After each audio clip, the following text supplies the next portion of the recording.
erdhëm, edhe në këtë emision, jo vetëm ju, po edhe ne jemi të parë të të që mësojmë faktet e reja sa i përket shëndetit. Dhe gjëja më e re që mësuam ditën e sotme dhe të djeshme gjithashtu, teksa po lexonim mbi temën, ishte fakti që pulpat e këmbëve tona konsiderohen si zemra e dytë në trupin tonë. Çfarë rëndësie ka kjo? Më thash, jemi mësuar që ne pjesën e pulpave ta lidhim kryesisht me dhimbjet muskulare apo të ngërçet, por a janë këto simptoma që shëndeti jon kardiovaskular ka një ngërç? Gjithashtu, mbetet për të diskutuar pse konsiderohet i tillë. Dhe patjetër, kush më mirë se Luciano Bardi i flet këto gjëra. Mirëmëngjes doktor. Kënaqësi që kemi gjithë. Kënaqësi si gjithmonë, edhe thash një temë shumë interesante që ti gjen gjithmonë këto metaforat e bukura për ta përcjellë në mënyrën e duhur tek njerëzit. Të konsiderosh pulpën si zemrën e dytë në trupin ton duket pak çmenduri. A është vërtet kështu?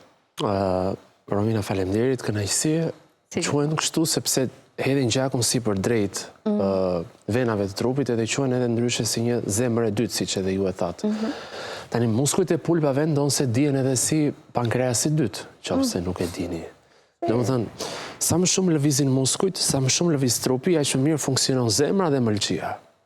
Sepse ç'a bëjnë? Atë gjakun që ngelet poshtë, domethënë te shputat e këmbëve, patjetër që ato e stimulojnë nëpërmjet sepse valvulat kanë disa kapak të vegjël. Arteriet nuk kanë, ndërsa valvulat kanë dhe gjakun çfarë bëjnë? E bëjnë që të shkojë drejt sistemit venoz. Pra venat janë më të thella dhe arteriet janë në struktura më sipërfaqësore. Dhe çfarë bëjnë? Duke qenë se hapen ato valvulat e vogla, gjaku i cili është venoz dhe i pasur më së shumti me karbon dioksid shkon drejt mëlçisë. Edhe më pas shkon drejt zemrës. Edhe zemra pastaj drejt atriumit të majt, nga valvula mitrale dhe drejt ventrikulit të majt e çon drejt mushkrive, që në mushkri pajisjet me oksigjen. Pra muskujt çfarë bëjnë? Muskujt, unë e thash që përkufizojnë dhe si pankreasi dytë. Muskujt çfarë bëjnë? Muskujt kanë dhe disa receptor ose transportirë të glukozës që quhen GLUT4. Pra ato veprojnë dhe si insulin. Janë një organ i cili unë i quaj edhe si një organ endokrin i vogël. Janë shumë të rëndësishëm muskujt, sepse kanë dhe transportirë të glukozës numër 4. Janë GLUT1, GLUT2, GLUT3, GLUT4, GLUT5. Muskujt veprojnë si një insulinë e pavarur. Pra e përthithin sheqerin në mënyrë të pavarur nga insulina. Çfarë ndodh tek ata njerëz që nuk e kanë as formuar muskulin e pulpës së këmbës? Njerëz që janë pasiv. Diabetikët e kanë shumë problem. Jo, në sensin edhe njerëzit e thjesht, por që nuk janë aktiv, nuk bëjnë shumë ecje, nuk janë njerëz. Po e kemi thënë që jeta sedentare ka shfaqur shumë sëmundje dhe ka sjellë shumë sëmundje, inflamacione kronike. Domethënë, inflamacioni kronik në trup pas një kohe shprehet me sëmundje, me diabet, probleme kardiovaskulare, tension arterial. Pra një person që nuk lëviz po vendos në rrezik zemrën dhe mëlçin. Infarkti, Romina, nis nga mëlçia, nëse do ta dish, po kjo është temë tjetër. Pra infarktet, problematikat kardiovaskulare nisin nga çrregullimet e filtrit mëlçisë. Zemra është pomp, atë gjak që mbledh nga vena cava dhe nga venat jugulare, çfarë bën? E çon në mushkri që të pajisjet me oksigjen.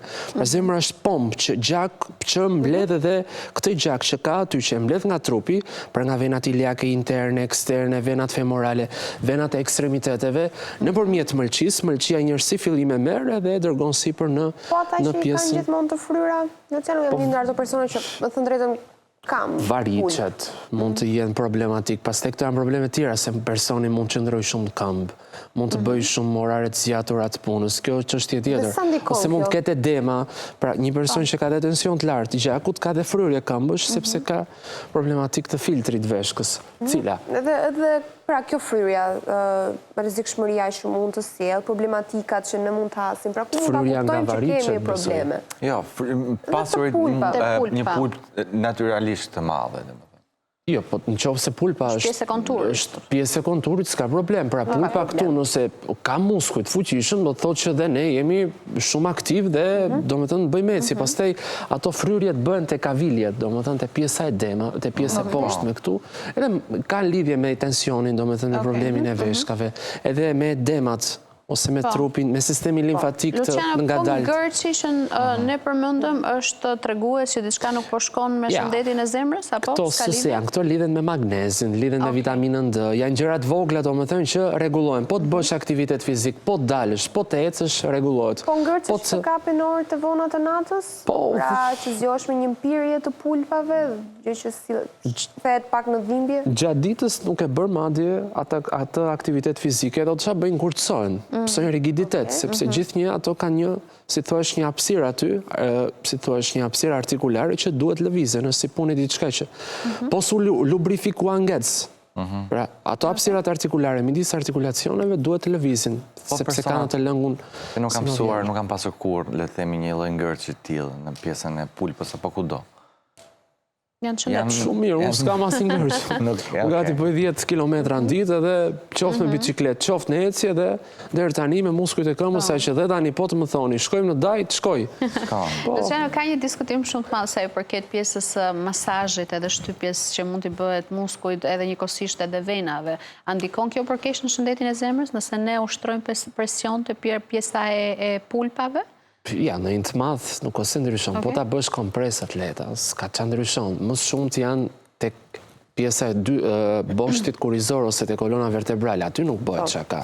Do aty nuk mund ta preki një masazhator, do ta preku profesionisti mjekësor, fizioterapisti ose mjeku neurolog, pra që të bëj procedurat ndryshme, sepse po të shtype një nerv spinal aty, rrezikohen edhe problematika të tjera, prandaj gjithnjë duhet.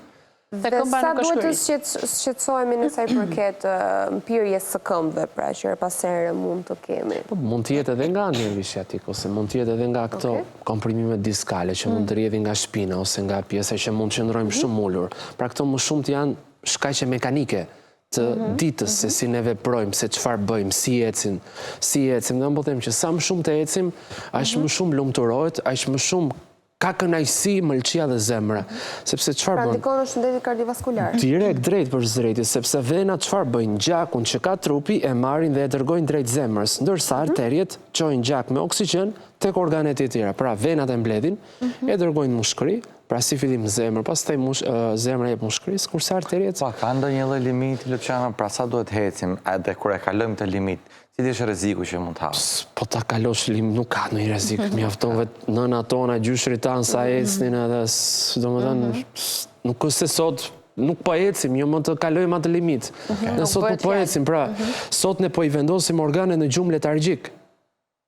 Si ta kuptojmë në momentin që diçka nuk po shkon me pulpën tonë, pra si ta kuptojmë që funksionin që kjo pulpa paska si një pompë të gjakut nuk po bëhet si duhet? Po këmba ri pak e fryrë, te kavilja qëndron pak e fryrë, ose kur zgjohesh në mëngjes, fytyra e fryrë, gishtat e këmbës pak të fryrë, mezia vesh këpucën, ose duart. Pra kur qohesh në mëngjes, e shikon njërë vete në pasqyrë. A janë mollzat e fryrë, syta janë të fryrë, sepse trupi mund të mbajë dhe ujë. Dhe kjo lidhet automatikisht me shëndetin e zemrës? Direkt, me shëmen të gjaku, direkt, sepse s'po lëviz. Tani kjo ujë që grumbullohet gjatë natës, se si punë një kanalizimi, duhet largohet. Nëse s'lëviz, nëse ushqesh keq, nëse s'fle gjumë, që do bëhet? Çfarë regjimi ushqimor duhet të mbajmë, që në përveç të ecurit, të aktivitetit fizik? Alkool, dihet që s'duhet, asnjë gram alkool nuk ose bën mirë. Gjumi pastaj që nuk tolerohet, më shumë i rëndësishëm nga ushqimi, për mendimin tim futet gjumi, po të flesh keq edhe po të ushqesh mirë, ç'a kuptimi ka. Pastaj janë sa më pak ushqime që kanë konservant, domethënë ushqime që kanë është një konservant që quhet tartrazin. Ai futet edhe tek ëmbëlsuesit ose tek çfarë them, tek këto shtesat kimikate. Sa më shumë ushqimet procesuara që ti fut trupit, aq më keq është, pra plastik. Ose ushqime të cilat janë food, gjëra të tilla me vajra të hidrogenizuar, kanola, palme. Pra, më shumë e shton atë benzinën ose zjarrin që quhet inflamacion. Luciano, unë kam dëgjuar që nuk e di sa vërtet është, ma konfirmon të lutem, që personat që kanë qimet e gishtat e këmbëve kanë një shëndet më të mirë kardiovaskular. Me të drejtën këtë nuk e di. Nuk e di. Të them po e di.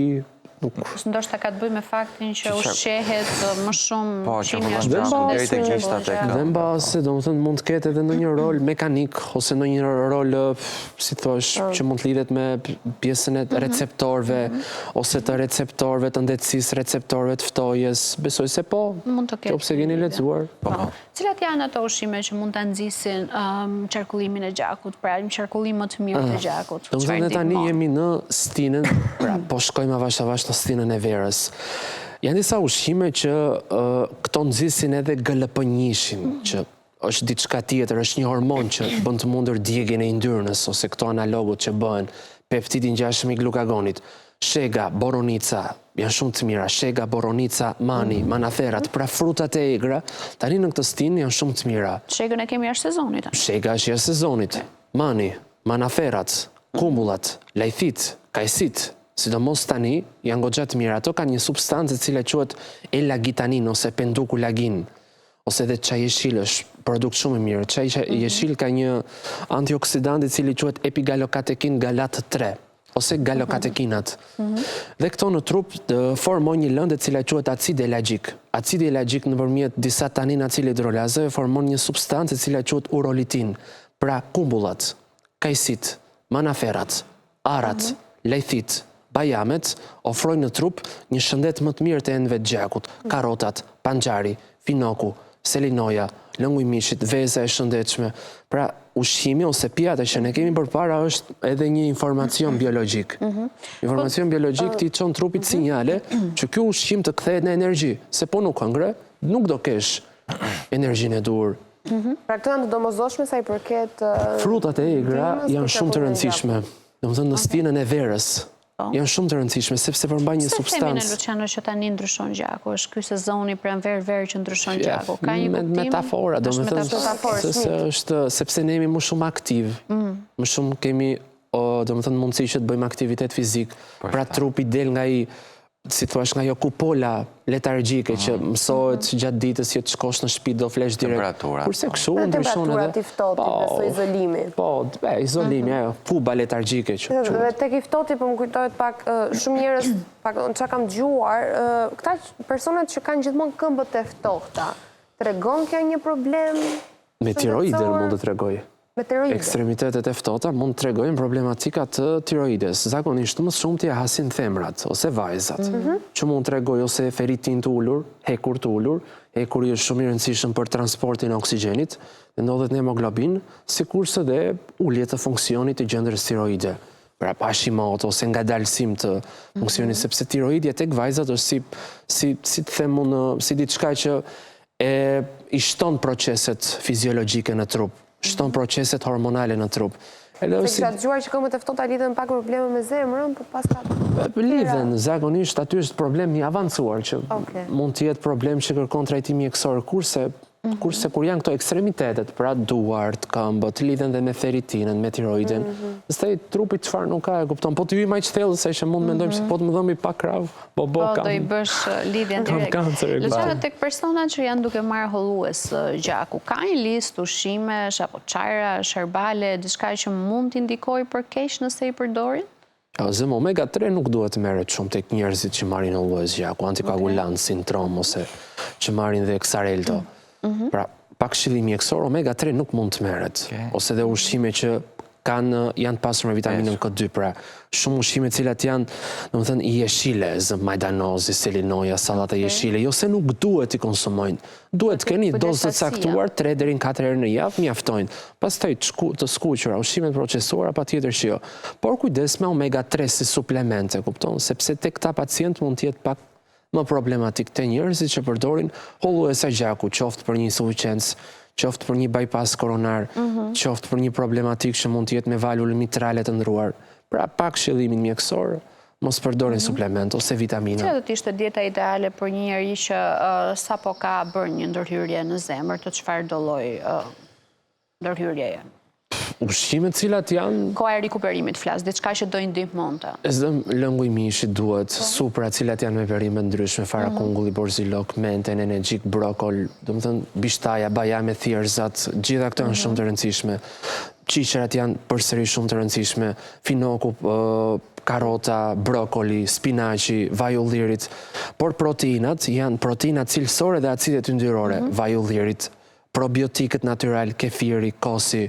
Kefiri është shumë i rëndësishëm sepse ofron dhe një florë më të rëndësishme. Pastaj vaj ullirit që ka oleuropreinat ose këto antioksidantët, lëngu i mishit, ka glicim, prolin, hidroksiprolin. Po thuaj se dhe produktet jeshile, por jo se duhet i konsumojmë pak, se varet se çfarë ndërhyrje ka bërë. Nëse nuk merr hollues gjaku, pastaj këto s'kan problem që të merren. Sallatrat ose produktet jeshile. Personat që vuajnë nga artriti, Luciano, sa predispozuar, sa probleme mund të kenë më të shpeshta dhe me pulpat, pra lidhet? Po, nuk lëvizin, do me thënë kanë spazma të muskujve dhe janë shumë të prirur, sepse ato preken.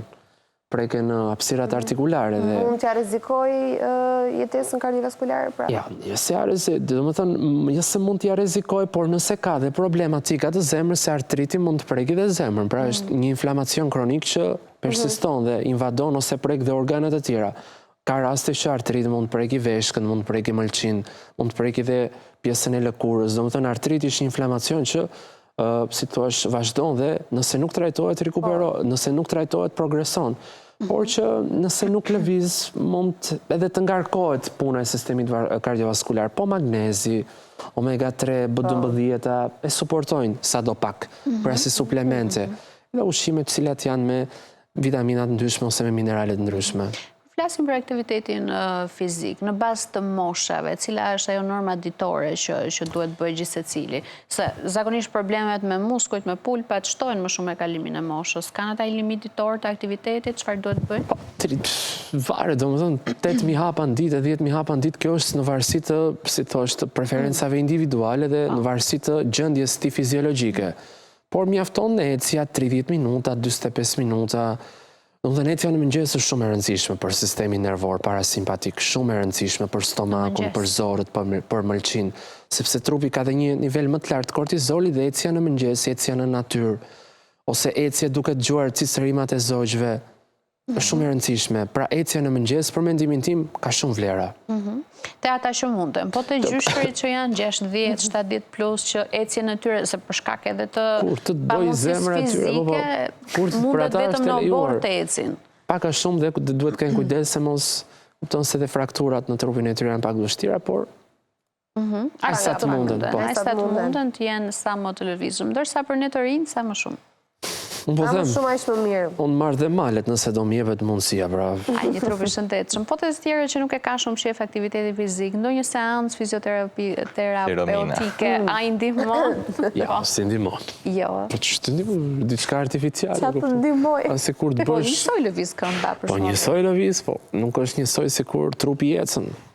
E dje kalori, energji. Gjitha, ku ka si ecja? Ecja është, do më thënë, magjia që natyra ose magjia që muskujt i japin organeve, lumturojnë organet, pankreasi lumturohet, mëlçia lumturohet, zorët buzëqeshin. Lëvizja është kurore, qershia mbi tort. Më e mirë një ecje në rrugë të drejtë apo malore? Ishte kam dëgjuar të paktën nga sportistët që rruga malore është më mirë. Më mirë, patjetër që po, sepse djeg më shumë, domethënë ndyrën dhe nxit më shumë djegjen e kalorive dhe patjetër që trupi harxhon më shumë energji dhe ecjen malore. Se disa e që marrë dhe malet. Lucian, përmend e pak më parë spinaqin dhe hekurin që gjendet në të dhe sugjerove dhe tek lista e ushqimeve që duhet përdorin si regjim ushqimor të smurët që kanë probleme kardiovaskulare. Ka një diskutim për hekurin që përmban spinaq që nuk është fort i nevojshëm dhe i bën mirë shëndetit ton. Pra nuk është ai hekuri që ne duhet të marrim.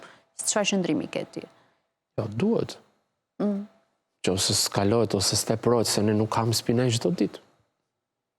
Çdo gjë ka një dozë dhe një, si thuaç, gjella me kripe dhe kripa kërkon karar. Jo, thjesht janë ca teori që spinaqi nuk duhet është i dëmshëm për njeriu, hekuri që ai mban, as përmban hekur, mban një lloj gjëre tjetër. Oksalate, gjëra të tilla, gjitha verimet kanë oksalate braz, nuk duhet kaluar thjesht doza, dhe thjesht nuk se ka ndonjë problem. Trupi e përthith shumë mirë, nuk ka vetëm, si thuaç, B12, ka dhe mineralet të tjera. Dhe për fëmijët është produkt i shëndetshëm dhe duhet dhënë, domethënë me supë, me gatime ndryshme, me vezë, ose burani me vezë. Është diçka që unë po të mi jepet tani. Unë i futem me kohë. Ose dhe me pak që mund tjetë me vaj ulliri, ose që mund tjetë, patjetër, buranin e njihni dhe ju besoj. Po, preferuar. është ushqimet e preferuara dhe të rrim shtrëmët flasim drejt. Sa me fakt jemi në Luciano që kemi një kulturë të tillë? Shumë. Se di ju, po unë kur konsumoj ushqim, më thënë kam kënaqësinë më të madhe në botë që mund të ekzistojë që lidhet me pjesën e ushqimit. Është diçka të përjetosh ndjesinë e ushqimit ose ta di se ajo ushqim është një formë energjie, është shumë e rëndësishme dhe Shqipëria është vend shumë i bekuar që akoma ka ushqim sadopak bio, e kupton?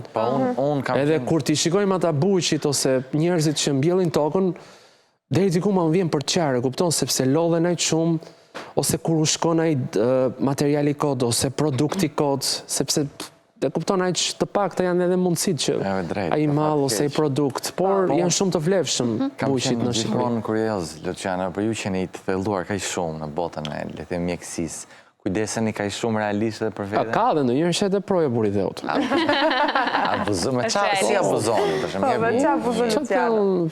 Me zëm, me pjesën ka rast të burë. Jo mu, kur jam me shokët ose me shoqërinë e zëm mishin e qinjit do të më pëlqej shumë. Ose çfarë mund të pëlqej aty, po yndyrën ose për këto produktet, e zëm djamin. Djamin e pëlqej. Ose këto produktet hudra. Jo, ne nuk është, nëse ne s'kemi problematika me zemrën. Edhe unë kam dëgjuar. Unë kam shumë qef, ose paqen e viçit, paqen e kokës, të janë ushqime hudër, konsumoj shumë. Kjo është abuzimi që ti bën, pra nuk diskutohet të pijet e energjike. Jo, me thënë drejtën, nuk është se po të gënjej, nuk i preferoj. E kupton, se më japin diçka vite më përpara, mund t'i kem, po nuk kam qenë i da, do më thënë gjëra tilla si duan ose. I ke shijuar një herë një nuk më shijojnë, jo se unë gënjej. Nuk është se dua të them jo, dhe thjesht më shumë ti nuk është se më shijojnë. Më pëlqej aty ke raportet, Lucian. Nuk i kam raportet e mira, nuk. Kam me i qërë dorë, paske shumë të letë regjimin gati atër. një herë në muaj mund të, sepse qofse zorët, stomaku, janë shumë organet të rëndësishme që dhe i ulin këto fortunat e ëmbëlsirave, por gati një herë në muaj mund të... Në rast në ditëlindje. Diçka, ose në një takim, ose në një... Kur më teket, e kupton, kur më vjen ndërmend, por në përditshmëri si bëhet. Ato studimet si treguan pak, Romina? Po i tregojmë patjetër, i kemi fotot e studimeve i shohim. Janë studimet që ti bazove, okay? Melatonina, që lidhen pak me sa më shumë aktivitet fizik, edhe gjumi është me esencial. Ky është një studim, se thonë njerëzit që thua ti se zora prodhon melatonin, lutem Romina, mund t'ja shpjegoni pak ju publikut këtë fjalë që thuhet këtu. Ky është PubMed, referencë shkencore. Edhe për t'ja thënë që ta marrësh. Për ta specifikuar këto fjalët këtu dhe juve për t'u shpalosur publikut. Jo, me roti shpjegoj, s'di qatë shpjegoj. Do të thënë, melatonina është hormoni i gjumit, por melatonina prodhohet edhe krijohet edhe nga sistemi i tretës. Po, e kam dëgjuar dhe unë. Pra deri dihej që vetëm truri ishte organi kryesor ja ku është studimi. Pra nuk prodhohet, thot vetëm nga gjëndra pineale, por prodhohet edhe nga organet e tjera, ndërkohësisht dhe nga trakti gastrointestinal që prodhon 400 herë më shumë. Pra është PubMed, është studim shkencor, si për janë referencat shkencore, por ka diçka që kjo melatonin, pra ky hormon i gjumit, nuk vepron drejt për zdrejti në tru, por vepron lokalisht. Melatonina është edhe si antioksidant. Dhe më thënë, krahas një hormon është edhe si antioksidant ku mbron vajzat nga vezoret me kiste, nga problemet me ciklin, nga anemia dhe nga kanceri në gji. Do me thënë melatonina. Gjitha lidhet me shëndetin e mikrobiotës, aktivitetin fizik. Melatonina konvertohet dhe në metabolit antioksidativ, në acetilmetoksiformilkinuramin ose në acetilformilmetoksikinuramin. Dhe kjo me anë të mieloperoksidazës. Dhe kjo antioksidant çfarë bën? Redukton radikalet e lira. Është shumë e rëndësishme pjesa e melatoninës që prodhohet ose krijohet më shumë në sistemin tretës, por nuk shkon në tru. Pra vepron lokalisht duke lur inflamacionin, duke forcuar këto tin junction, ose janë disa enzima në zorën e triptazat, autotaksinat, enkefalinat, neprilizinat, por janë më të thella këto. Pra, hormoni i gjumit që quhet melatonin nuk prodhohet në tru, nuk prodhohet vetëm në tru, prodhohet dhe nga shumë organe të tjera, dhe një ndër këto organe janë dhe zorët.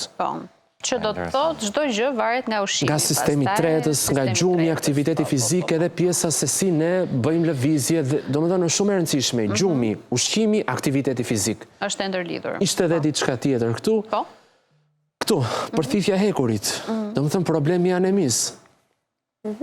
Acidi kloridrik, në Shqipëri nuk është përfolur asnjëherë për acidin hidroklorik.